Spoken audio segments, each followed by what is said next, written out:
بسم اللہ الرحمن الرحیم۔ السلام علیکم ورحمۃ اللہ وبرکاتہ۔ سلطان محمود غزنوی علیہ رحمۃ اللہ کے 3 شکوک اور ان کے جوابات۔ ایک دلچسپ حکایت جاننے کے لیے اس ویڈیو کو مکمل دیکھیں اور اس چینل کو سبسکرائب کریں۔ سلطان محمود غزنوی مشہور مسلمان بادشاہ گزرے ہیں۔ وہ موجودہ دور کے مسلمان حکمرانوں جیسے مسلمان نہیں تھے، بلکہ دین کو سمجھنے والے اور اسلامی تعلیمات پر عمل کرنے والے بادشاہ تھے۔ آپ کثرت سے درود شریف پڑھا کرتے اور آپ کو نبی اکرم صلی اللہ علیہ وسلم سے بے انتہا محبت تھی۔ آپ کو کئی دفعہ نبی اکرم صلی اللہ علیہ وسلم کی زیارت کا شرف حاصل ہوا۔ ایک بار ان کے دل میں 3 شکوک پیدا ہو گئے اور ان کی شدید خواہش تھی کہ انہیں ان شکوک کے جواب مل جائیں اور ذہن ان شکوک سے پاک ہو جائے۔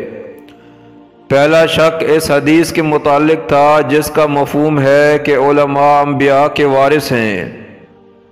سلطان کو اس حدیث پر یہ شک تھا کہ یہ علم دین حاصل کرنے والے طالبہ اور علماء تو انبیاء کے وارث ہیں، مگر میں ایک مسلمان بادشاہ ہوں اور اللہ کے راستے میں خیرات کرتا ہوں اور نیکی کے کاموں میں بڑھ چڑھ کر حصہ لیتا ہوں، تو میں کیوں نبیوں کا وارث نہیں ہو سکتا؟ اسے شک ہوا کہ ہو سکتا ہے کہ یہ حدیث کسی نے اپنے پاس سے بنائی ہو اور حقیقت میں ایسا نہ ہو۔ دوسرا شک یہ تھا کہ لوگوں نے اسے کہا کہ تو سبق تغین کا بیٹا نہیں ہے، بلکہ اس نے تجھے غلام کے طور پر خریدا اور تجھے محبت اور پیار سے رکھا، اس لیے اپنا بیٹا بنایا، حالانکہ حقیقت میں تو اس کا بیٹا نہیں، بلکہ تیرے باپ کا کوئی پتہ نہیں کون تھا۔ سلطان کو بہت تشویش ہوئی کہ وہ خود کو سبق تغین کا بیٹا سمجھتا رہا، مگر لوگوں کے مطابق اس کے باپ کا کسی کو پتہ ہی نہیں، اور وہ سبق تغین کا بیٹا نہیں بلکہ غلام ہے۔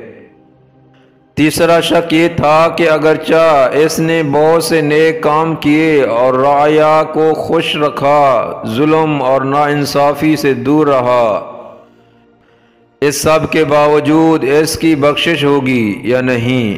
چونکہ سلطان محمود غزنوی ایک سچا مسلمان تھا، لہٰذا اس کے دل میں خواہش تھی کہ اسے دنیا میں ہی پتہ چل جائے کہ اس کی بخشش ہوگی یا نہیں۔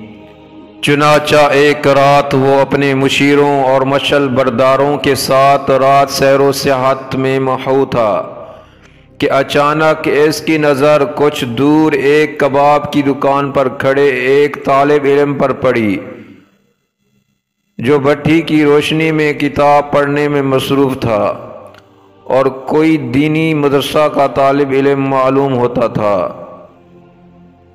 سلطان نے دیکھا کہ کبابی اسے بار بار بھگا دیتا، مگر وہ لڑکا کچھ دیر بعد پھر آ جاتا اور مطالعہ میں مصروف ہو جاتا۔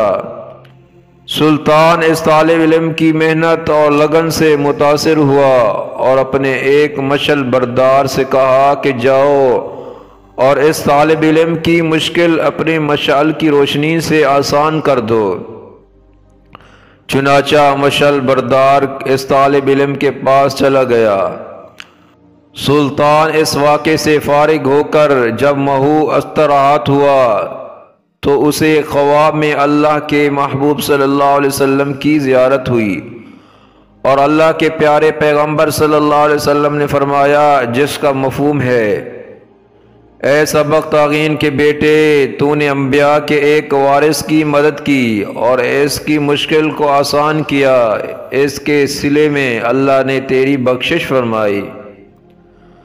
سلطان کو اپنے تینوں شکوک کا جواب ایک ایسی شخصیت سے مل چکا تھا جن کی کسی بھی بات پر شک و شبہ کی گنجائش ہی نہیں ہو سکتی۔ ایک حدیث کے متعلق کہ علماء انبیاء کے وارث ہیں، دوسرا، اس کا باب سبق تعین ہی تھا کیونکہ اللہ کے پیغمبر صلی اللہ علیہ وسلم نے اسے اس کے باب کے نام سے پکارا۔ تیسرا، انبیاء کے وارث کی مدد کرنے پر بخشش کی بشارت دے دی گئی۔ یہ تھے دور ماضی کے مسلمان بادشاہ جن کے شکوک کے جواب بھی اللہ کے محبوب صلی اللہ علیہ وسلم نے خود ان کو خواب میں آ کر دیے۔ اللہ ہمیں بھی ایسے ہی سچے اور پکے مسلمان حکمران نصیب فرمائے، آمین یا رب العالمین۔ اس ویڈیو کو ثواب کی نیت سے شیئر کریں اور اس چینل کو سبسکرائب کریں۔ جزاکم اللہ خیرا۔